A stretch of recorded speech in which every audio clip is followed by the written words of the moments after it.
Hello et bienvenue dans Mode d'emploi, le podcast incontournable des marques engagées. Je suis Audrey, styliste, consultante et hackeuse au service des entrepreneurs mode et lifestyle.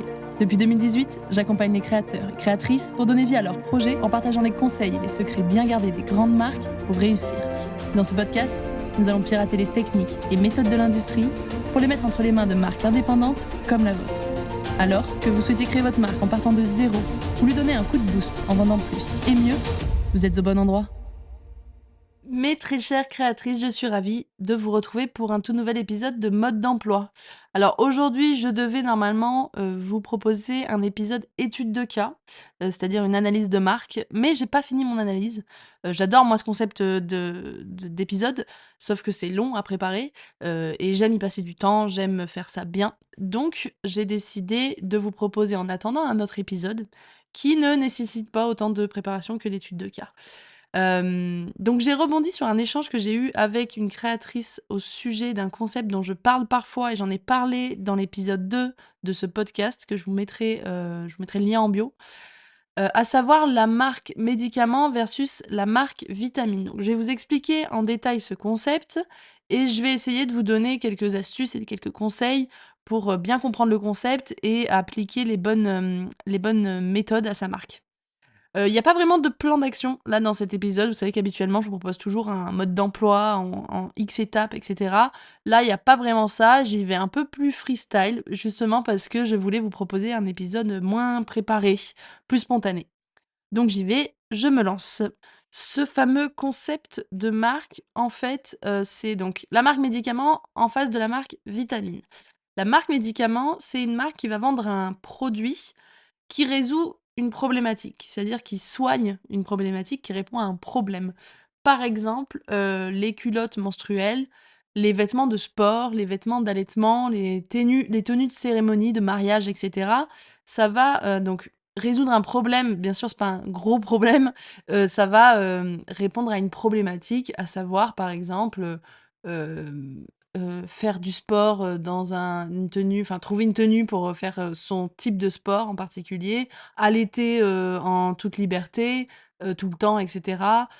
Trouver, bah, une tenue, de cérémonie pour un mariage en étant invité, à un mariage dans tel type de couleur, voilà, il y a vraiment une recherche d'une solution, enfin une recherche d'un produit et donc ça, c'est la marque médicament. C'est-à-dire que on résout un problème, une problématique. La marque vitamine, en face de ça, c'est un produit qui va au contraire plus enfin pas au contraire, qui va, booster quelque chose chez la cible. Par exemple, on répond pas à un problème, mais on répond simplement à une envie. On va, booster une envie, chez la cible, on va booster comme le fait une vitamine en fait, un élément, chez notre cliente. Ça, c'est de nombreuses marques de prêt-à-porter font ça, puisque le prêt-à-porter, de manière générale, on est plus sur des envies que sur un vrai problème d'habillement, même s'il y en a, hein, des problèmes d'habillement, mais on est plus sur des envies. Donc par exemple, les marques, comme Make My Lemonade, Cézanne, Horta et cetera, t ces marques de prêt-à-porter, elles sont des marques vitamines, c'est-à-dire que leurs produits ne sont pas, essentiels, hem à part dans le besoin de s'habiller finalement, mais elles sont, là pour booster quelque chose chez leur cible et des choses qui sont, différentes à chaque fois. Ça, on va revenir dessus. Donc voilà pour les 2 types de marques. Je sais pas si, je me fais bien comprendre, mais si, voilà, vous percevez ces nuances entre les 2 types de marques et quand on crée sa marque de vêtements, et ben il faut savoir ou pas que de vêtements d'ailleurs, ça peut marcher dans la cosmétique, dans la déco ou «l'ameublement» entre guillemets. Hem, il faut savoir si on est plutôt une marque médicament ou plutôt une marque vitamine parce que c'est 2 approches qui sont un peu différentes. En tout cas, dès qu'on les perçoit, dès qu'on arrive à percevoir cette différence, on peut avoir une stratégie, une vision de marque qui va être plus pertinente et plus pointue. Donc dans le cas d'une marque médicament, par exemple, je crée une marque de, vêtements d'allaitement ou de culottes menstruelles, de vêtements de sport et cetera. Dans ce cas-là, j'ai, c'est plus simple, on va dire, de vendre, même si attention là je vais nuancer, mais c'est plus simple de vendre car le besoin est déjà là chez ma cible. C'est-à-dire que ma cible, elle est déjà en recherche d'une solution ou en tout cas, elle a déjà conscience de son besoin, de son problème. Elle a donc une envie, de le résoudre et elle va chercher une solution. Elle a déjà, en fait, si vous voulez, un pas dans l'achat, quoi. Elle est déjà, plutôt convaincue qu'elle doit trouver une solution. J'ai pas besoin de la convaincre ou de faire naître un problème chez elle ou un besoin elle l'a déjà. Par contre, dans le cas d'une marque médicament, la concurrence, elle est un peu plus dure à gérer parce que, bah, notre médicament, notre produit, il peut sensiblement être le même que plein d'autres concurrents et surtout, il y a souvent plus de marques qui sont des références, sauf si on a un produit très innovant, il y a quand même des marques qui sont des références et ça va être plus dur de se démarquer. Dans le vêtement de sport, par exemple, bah, je vais avoir, des très grosses marques ou alors du Decathlon, qui est, clairement le Zara du vêtement de sport et du coup, bah, je vais faire face à ces mastodontes. Dans le vêtement d'allaitement, bah, je vais faire face à la marque la plus, référente, sur ce domaine à savoir Tajine Banane parce que, c'est cette marque-là qui a été la plus innovante, enfin qui est arrivée en premier sur ce marché français, à ce moment-là. Donc voilà, je vais me retrouver en face de concurrents beaucoup plus gros, déjà installés et qui sont des références dans la tête de ma cible. Et en gros, le parcours client pour une marque médicament, le parcours de ma cible donc, c'est, j'ai un problème ou une situation à résoudre, j'ai une émotion négative ou une situation un peu négative. Je vais rechercher, une solution. Je vais découvrir un produit qui est la solution. Je vais me mettre à aimer le produit, à l'apprécier, à me dire que c'est ça qu'il me faut. Et là, je vais comparer justement les différentes marques et je vais, «tomber en amour» entre guillemets pour une marque. C'est-à-dire que mon cœur va se porter sur une marque après cette comparaison et je vais passer à l'achat. Et c'est là où je vous dis que ça peut être compliqué parce que souvent cet amour de marque, cette comparaison va directement aller vers, la marque référente, hem, celle que ma cible a peut-être même déjà en tête au moment où elle recherche une solution. Elle sait presque déjà chez qui elle va acheter. Donc pour faire adhérer la cible à ma marque à moi, pour qu'elle vienne chez moi, pour que je prenne des parts du marché à ces mastodontes, il faut que je vende bien sûr enfin, il faut que je mette en avant la solution adaptée. Ma solution est la plus adaptée aux problèmes de ma cible. Je vais lui vendre une transformation, quoi, je vais lui vendre un avant-après et d'ailleurs, sur ce type de vêtements, c'est souvent la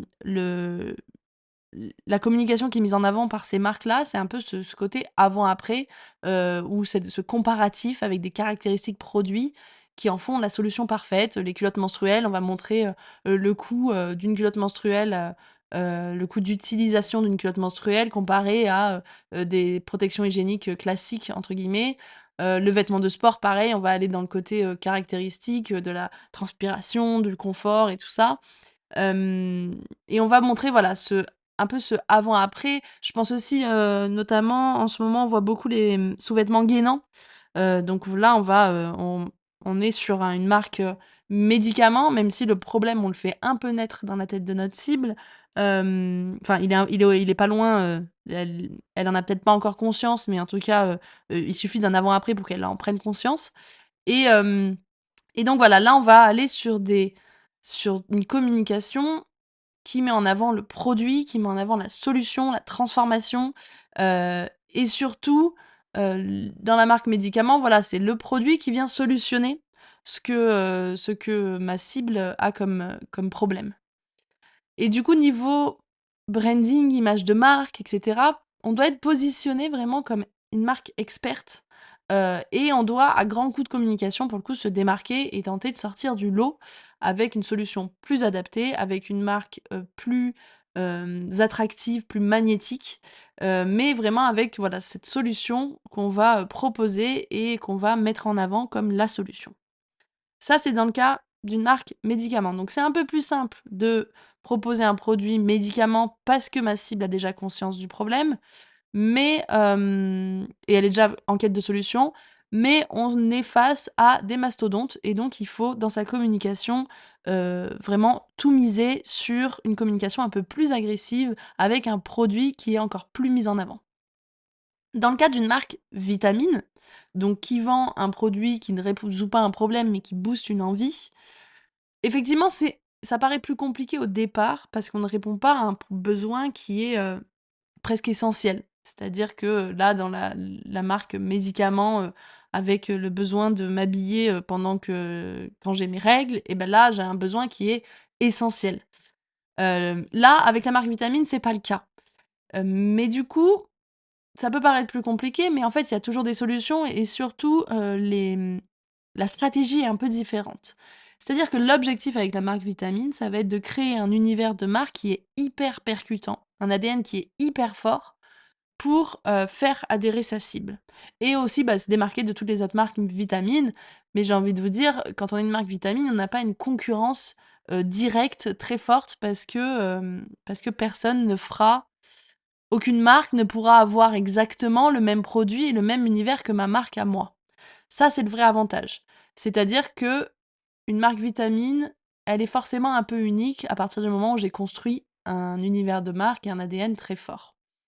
Le parcours client, là, il ressemble plutôt à, hem, ma cliente, vit sa vie, enfin ma prospecte du coup vit sa vie, normalement. Elle découvre la marque, elle tombe en amour pour la marque, puis elle tombe en amour pour mes produits et enfin elle achète et elle a une émotion positive.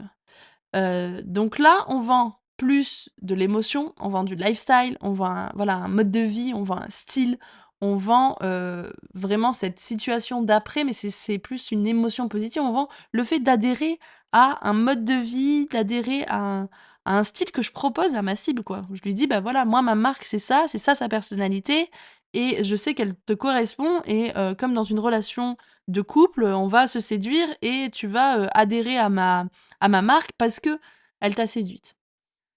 Donc, on va vendre de l'émotion et pour trouver ces émotions, savoir, comment les mettre en avant, quelles sont ces émotions-là, la première chose, c'est finalement de se poser la question: «Qu'est-ce que je veux faire ressortir de ma marque? Qu'est-ce que j'ai envie qu'on pense de ma marque?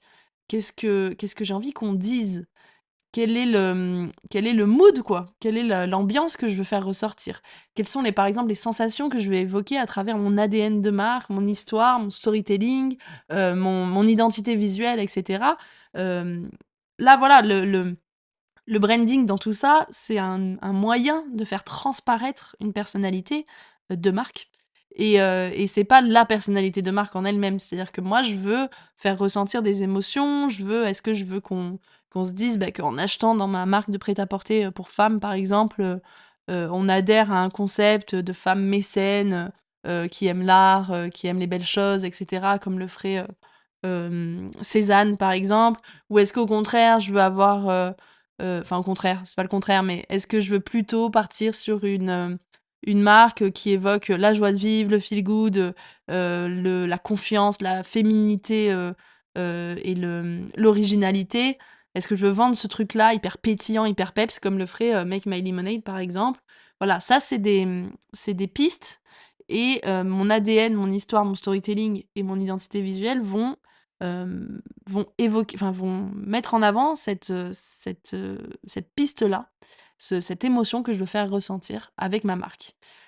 Et on est au-delà du produit, c'est-à-dire que le produit fait aussi partie de la marque, mais on n'est pas dans un côté technique parce que, si je compare Cézanne et Make My Lemonade, elles font les mêmes, produits dans le sens, des blouses, des pantalons et cetera.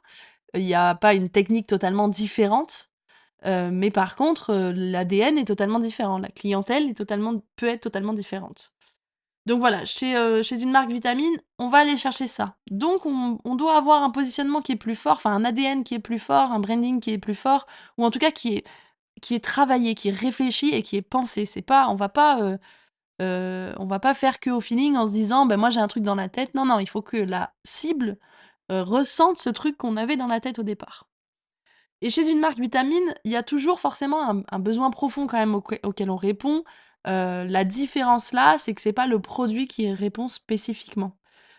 Contrairement aux produits médicaments, comme on a vu, si j'ai un besoin de m'habiller, pendant mes règles, c'est le produit culotte menstruelle qui va y répondre, d'accord? C'est pas l'ADN de la marque qui va y répondre. Par contre, chez une marque vitamine, si j'ai un besoin de me démarquer, de m'exprimer, d'assumer ma féminité, Ça va être en partie le vêtement qui peut y répondre, mais ça va être mon achat chez une marque en particulier. C'est parce que je vais acheter chez Make My Lemonade que je vais m'exprimer de manière un peu plus originale, colorée et un côté féminin, dans cette, émancipation, on va dire. Hem et si j'achète chez Cézanne, bah, je vais plutôt m'exprimer et me démarquer en, adhérant à un mode de vie, un lifestyle, à un côté un peu artistique et cetera que la marque promeut. Hem, donc voilà, il y a toujours un besoin profond auquel on va répondre, mais c'est pas mon produit qui répond, c'est ma marque de manière, globale. Et elle y répond aussi d'ailleurs en vendant justement cette émotion positive, cet univers, cette situation après l'achat, là aussi. Heu, Grâce à ma marque, en achetant chez ma marque, tu deviens telle femme, tu deviens telle, mère, tu deviens, tel, homme et cetera. Enfin voilà, tu accèdes à un mode de vie que tu recherches, quoi.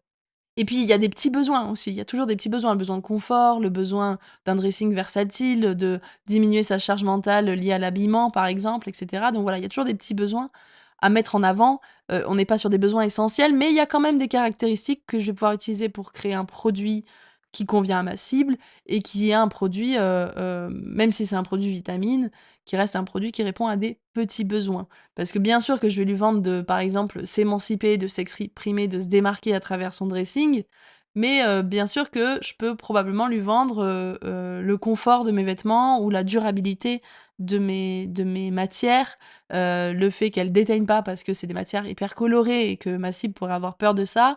Voilà, on est au-delà du besoin, en fait, on est même sur un frein que je vais transformer en avantage pour mon produit. Donc voilà, je sais pas si c'est bien clair, j'ai fait aucune coupe depuis tout à l'heure, j'y vais, vraiment freestyle.